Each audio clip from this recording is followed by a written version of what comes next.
পাটায় বেটে এই ভর্তা রেসিপি একবার হলেও বাসায় ট্রাই করে দেখতে পারো। যারা ভর্তা রেসিপি পছন্দ করে না তারাও কিন্তু চেয়ে চেয়ে খাবে। আর এই সুস্বাদু ভর্তা রেসিপিটা তৈরি করতে থাকছে বিভিন্ন রকমের tips and tricks. By the way, আমি সিন্ধু রান্নাঘর থেকে জানাই অনেক অনেক ভালোবাসা এবং অভিনন্দন। আজকে তোমাদের সাথে আমি স্পেশাল একটা ভর্তা রেসিপি শেয়ার করতে যাচ্ছি। আর এই ভর্তা রেসিপিটা এতটাই মজা, সামান্য উপকরণ দিয়ে যে এত সুন্দর ভর্তা রেসিপি হয় সেটা কিন্তু অনেকেই জানে না। আর কিছু কিছু টিপস যদি আমরা ফলো করি তাহলে কিন্তু আমরা ঘরোয়াভাবে এই ভর্তা রেসিপি আমরা তৈরি করতে পারবো। আর এই ভর্তা খাওয়ার জন্য কিন্তু আমাদের বেশি টাকা খরচ করে বাইরে যাওয়ার কোনো প্রয়োজন হবে না। তো বন্ধুরা, আর সময় না নষ্ট করে চলো আমরা মূল রেসিপিতে ফিরে যাই। আমি কিভাবে এই সুস্বাদু ভর্তা রেসিপিটা তৈরি করলাম তাও খুব সহজে এবং খুব কম উপকরণে, দেখে নেওয়া যাক। আজকে আমি তোমাদের সাথে একটা স্পেশাল ভর্তা রেসিপি শেয়ার করব। আর এই রেসিপিটি কিন্তু একদম সুস্বাদু, গরম গরম ভাতের সাথে কিন্তু ভীষণ ভালো লাগবে। তেলটা যখন গরম হয়ে যাবে তখন আমি এখানে দিয়ে দিলাম শুকনা মরিচ, আর এখানে আমি দিয়ে দিব কালো জিরা। কালো জিরা একটু বেশি করে দিতে হবে।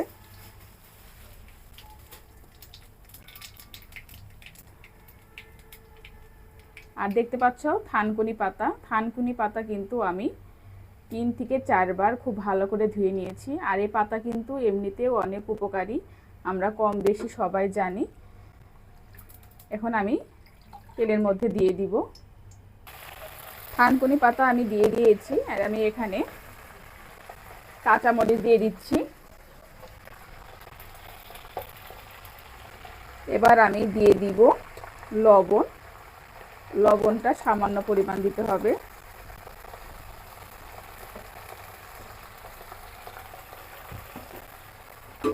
তারপরে ভালো করে মিশিয়ে দিতে হবে। আমরা সবাই জানি যে থানকুনি পাতা আমাদের শরীরের জন্য কতটা উপকারী। তো এইভাবে যদি তোমরা রান্না করে খাও তাহলে কিন্তু তোমাদের শরীরের অনেক উপকার আসবে। লবণ দিয়ে ভালো করে মিশিয়ে এবার আমি ঢেকে দিব। 2 মিনিটের জন্য আমি ঢেকে দিব। এবার আমি ঢাকনাটা তুলে দেখাচ্ছি। এখন সুন্দর করে, আর ঢাকার দরকার নাই, এখন সুন্দর করে ভালো করে ভাজা ভাজা করে নিতে হবে, যে পর্যন্ত না এই যে জল, শাকের যে জলটা আছে সেটা শুকিয়ে যায় সে পর্যন্ত অনবরত নাড়তে থাকতে হবে এবং খুব সুন্দর করে ভাজতে হবে। যত ভালো করে এটা ভাজবে ততই কিন্তু ভালো, কিন্তু খুব যে বেশি ভাজবে তাও কিন্তু না, মিডিয়াম ভাজতে হবে। তো জলটা শুকানোর পরে তারপর দেখাচ্ছি। দেখো ভাজা ভাজা কিন্তু হয়ে গেছে। এবার আমি একটা থালায় উঠিয়ে নিব। দেখতে পাচ্ছ আমি কতটা ভাজা ভাজা করেছি। এভাবে ভাজলে কিন্তু খুবই ভালো।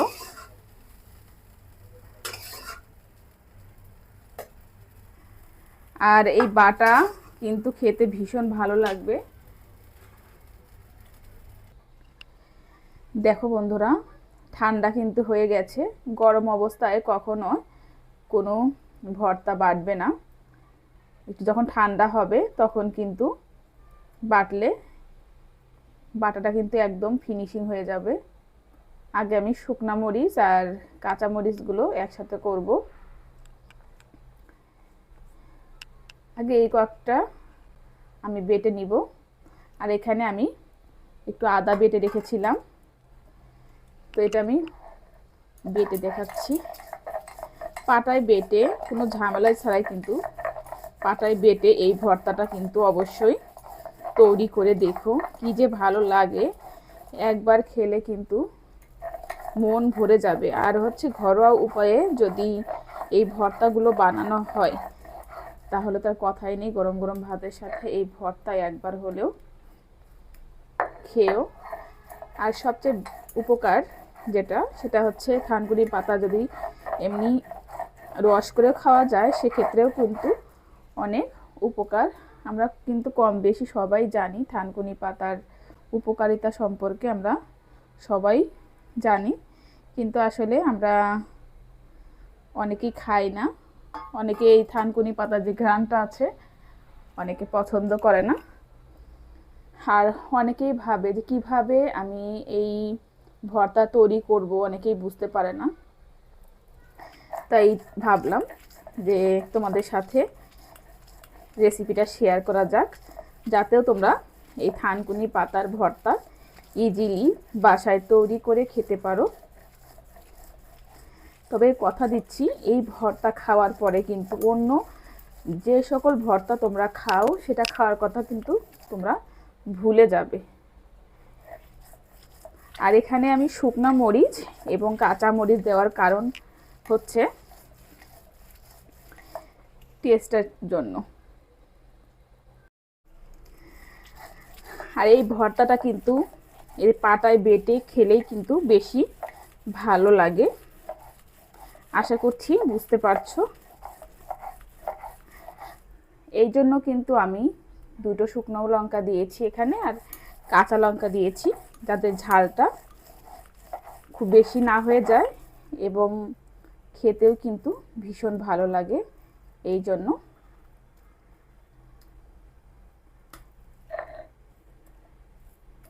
আমি কিন্তু দুইবারে বেশি বাটবো না। অনেকে আছে বলে যে এই যে দড়ি দড়ি এরকম বলে, কিন্তু এটা কিন্তু ভালো করে সিদ্ধ করে নিলে কিন্তু ভর্তা করার পরে কিন্তু এই যে ভাবটা সেটা থাকে না, একদম ফিনিশিং হয়ে যায়। এই জন্য ভালো করে বাটতে হবে। ভালো করে যত ভালো করে বাটবে তত কিন্তু ভালো হবে। আমার কাছে সব রকমের ভর্তাই ভালো লাগে, তবে এই থানকুনি পাতার ভর্তাটা আমার কাছে একটু বেশিই ভালো লাগে। আর এই ভর্তা হলে আমার আর অন্য কোনো আইটেমের কোনো দরকার হয় না। আমি এই ভর্তা দিয়েই নিমিষেই গরম গরম ভাত খাই। কি যে ভালো লাগে, মনে হয় পেট ভরে যায়, কিন্তু মন ভরে না। তো আমাদের মতো কার কার এই ভর্তা রেসিপি খুব ভালো লাগে, আর তোমরা থানকুনি পাতার ভর্তা আগে এভাবে কখনো খেয়েছো কি না অবশ্যই কিন্তু কমেন্ট করতে ভুলো না।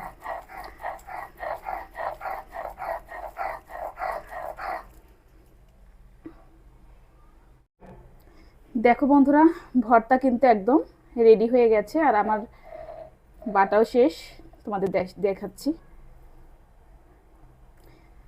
অনেকেই আছে যে যখন পাটায় ভর্তাটা তৈরি করে তখন কিন্তু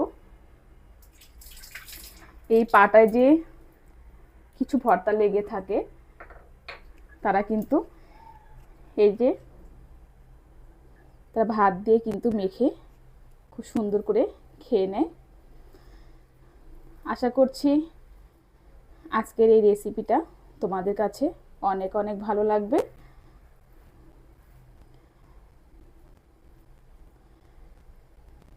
দেখো কালারটা দেখো কত সুন্দর এবং লোভনীয়। আর তোমরা এভাবে থানকুনি পাতার ভর্তা খেয়েছো কিনা অবশ্যই অবশ্যই কমেন্ট করতে ভুলো না। এরকম সুন্দর সুন্দর রেসিপি পেতে অবশ্যই সিন্ধু করুণাময়ী কিচেন ব্লগের সবাই ভালো থেকো, সবাই সুস্থ থাকো। এ পর্যন্ত বিদায়, টাটা।